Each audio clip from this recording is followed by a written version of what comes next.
ప్రభునందు నాకు అత్యంత ప్రియమైనటువంటి వాళ్ళారా, మన ప్రభువును రక్షకుడైనటువంటి యేసుక్రీస్తు వారి యొక్క శుభనామంలో మీ అందరికీ నా హృదయపూర్వకమైన శుభములు వందనములు తెలియజేస్తున్నాను. అందరూ బాగున్నారనుకుంటున్నాను. మరి డిసెంబర్ మాసంలో ఉన్నాము. చాలా సంతోషంగా, ఉత్సాహంగా క్రిస్మస్ కొరకు సిద్ధపడుతున్నారని తలుస్తున్నాను. గత కొన్ని దినాలుగా మెసేజ్ మీతో షేర్ చేయలేకపోయినందుకు మరి చింతిస్తున్నాను. దయతో క్షమించండి. తిరిగి మరలా ఈ దినం దేవుని వాక్యాన్ని ధ్యానించుకోవడానికి ప్రభు మనకిచ్చిన ఈ శ్రేష్టమైన సమయాన్ని బట్టి దేవునికి వందనాలు చెల్లిస్తున్నాను.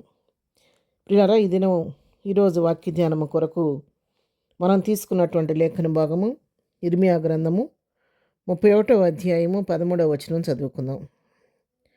వారి దుఃఖమునకు ప్రతిగా సంతోషమిచ్చి వారిని ఆదరించెదను, విచారము కొట్టివేసి నేను వారికి ఆనందము కలుగజేతును. గనుక కన్యకలను, యవనులను, వృద్ధులను కూడి నాట్యమందు సంతోషించెదరు. ఆమెన్.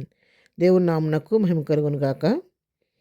మరి యెహోవా వాక్కు ఇర్మియాకు ప్రత్యక్షమై చెప్తున్నటువంటి మాటలు. ఈ వాక్యానికంటే ముందు మనం 3వ వచనం ఒకసారి చదువుకుందాం. చాలా కాలం క్రిందట యెహోవా నాకు ప్రత్యక్షమై ఇట్లనెను, శాశ్వతమైన ప్రేమతో నేను ప్రేమించున్నాను గనుక విడవక నీడల కృప చూపుచున్నాను. ఆమెన్. ఇక్కడ మరి యెహోవా వాక్కు ఇర్మియాకు ప్రత్యక్షమై చెప్తున్నటువంటి మాటలు. నేను నీ శాశ్వతమైన ప్రేమతో నేను నిన్ను ప్రేమించున్నాను గనక విడవక నీడలు నేను కృప చూపుచున్నాను. నా కృప నీడలు ఎన్నడూ కూడా మార్పు లేనిది. విడవక నేను నీ పట్ల కృప చూపిస్తున్నాను. పరిసరాలు మారవచ్చు, పరిస్థితులు మారవచ్చు, కానీ నా కృప ఎన్నడూ నేను విడిచిపోదని ఇర్మియాతో దేవుడు వాగ్దానం చేస్తూ అనేక విషయాలు తెలియచేస్తూ వచ్చినప్పుడు మరి చివరిగా వారి విషయంలో దేవుడు చేయబోతున్న కార్యాన్ని గురించి ఇక్కడ రాస్తున్నాడు. ఏం చేయబోతున్నాడంటే, దేవుడు ఆయన జ్ఞాపకం చేసుకున్నప్పుడు ఆయన ప్రేమను బట్టి, ఆయన కృపను బట్టి, ఆయన వాత్సల్యతను బట్టి తన ప్రజల పక్షంగా తను చేయబోతున్న కార్యం ఏంటంటే, వారి దుఃఖమునకు ప్రతిగా సంతోషం ఇస్తానంటున్నాడు, వారిని ఆదరిస్తానని చెప్తున్నాడు. వారి జీవితాల్లో ఉన్నటువంటి విచారాన్ని కొట్టివేసి వారికి ఆనందం నేను కలుగు చేస్తానని చెప్పని ఇక్కడ దేవుని వాక్కు ఇర్మియాతో తెలియజేస్తూ ఉంది. ప్రజల యొక్క దుఃఖాన్ని తీసివేస్తానంటున్నాడు, సంతోషం ఇస్తానంటున్నాడు, విచారాన్ని కొట్టివేస్తానంటున్నాడు, ఆనందం ఇస్తానని చెప్పి దేవుడు వాగ్దానం చేస్తున్నాడు. ప్రియులారా, ఉదయకాలం వాక్యం వింటున్నట్టు నీతో నాతో కూడా ప్రభువు మాట్లాడుతున్నాడు.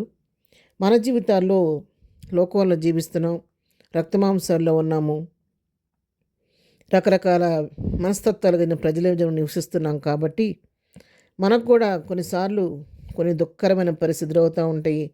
హృదయం అనేక విచారాలు మనకు కలుగుతూ ఉంటాయి. కానీ ఉదయకాలం ప్రభు యొక్క వాక్యం నీతో నాతో మాట్లాడుతుంది. మనకున్న దుఃఖాన్ని ప్రతిగా ఆయన సంతోషమిచ్చే దేవుడు, ఆదరించే దేవుడు మనతో కూడా ఉన్నాడు. మనకున్న విచారాలన్నీ కొట్టివేసి ఆనందాన్ని కలుగు చేసే దేవుడు మనతో ఉన్నాడు. అప్పుడు ఎప్పుడైతే దేవుడు ఆ విధంగా తన కార్యాన్ని చేస్తాడో అప్పుడు కన్యకలు, యవనులు, వృద్ధులు కూడి నాట్యం నందు సంతోషించదురని దేవుని వాక్యం సెలవిస్తుంది. ఎప్పుడైతే ప్రభు ఆ కార్యం చేసినప్పుడు వృద్ధులు, కన్యలు అందరూ కలిసి సంతోషిస్తారు, నాట్యం ఆడతారని చెప్పి దేవుని వాక్యం సెలవిస్తూ ఉంది. మరి ఆ విధంగా దేవుని కార్యాలు తన పట్ల జరుగుతున్నప్పుడు, మన పట్ల జరుగుతున్నప్పుడు మనం కూడా ప్రభువుని బట్టి సంతోషించేవారుగా ఉండాలి. యెషయా గ్రంథం 60వ అధ్యాయం 20వ వచనం కూడా మనం చదువుకుంటే ఆఖరి భాగంలో, యెహోవాయే నీకు నిత్యమైన వెలుగుగా ఉండును, నీ దుఃఖ దినములు సమాప్తములగును అని చెప్పి దేవుని వాక్యం అక్కడ సెలవిస్తూ ఉంది. అంతేకాదు యెషయా గ్రంథంలోని 51వ అధ్యాయము 11వ వచనం కూడా మనం చదువుకుంటే ఇక్కడ, యెహోవా విమోచించిన వారు సంగీతనాదంతో సియోనునకు తిరిగి వచ్చెదరు, నిత్య సంతోషం వారి తలల మీద ఉండును, వారు సంతోషానందము గలవారగుదురు, దుఃఖమును నిట్టూర్పును తొలగిపోవునని చెప్పి దేవుని వాక్యం సెలవిస్తుంది. ఉదయకాలం దేవుని వాక్యం మనం ఆదరిస్తుండగా ప్రభువుని బట్టి ధైర్యం తెచ్చుకొని ప్రతి విషయంలో, ప్రతి సమయాన్ని, మన ప్రతి ఒక్క సమస్యను ప్రభువుకు అప్పగించి ధైర్యంతో ముందుకు సాగిపోదాం. ప్రార్థన. ప్రేమగలిగిన తండ్రి, పరిశుద్ధుడా, నీ కొందనాలు. ఉదయకాల సమయంలో మాకు ఇచ్చిన శ్రేష్టమైన వాక్య భాగాన్ని బట్టి నీ కొందనాలు. మాకున్న దుఃఖాన్ని, నిట్టూర్పును కొట్టివేసే దేవుడువు, సంతోషాన్ని ఇచ్చే దేవుడువు, మా విచారాన్ని కొట్టేసి ఆనందాన్ని ఇచ్చే దేవుడు అయ్యా. ఇదైనా వాక్యం మా పిల్లలందరినీ జ్ఞాపకం చేసుకొని ఎవరి జీవితాల్లో ఏ దుఃఖ విచారాన్ని యేసు నామంలో కొట్టివేసి ప్రతి వారికి నోటి నవ్వు కలుగు చేయండి.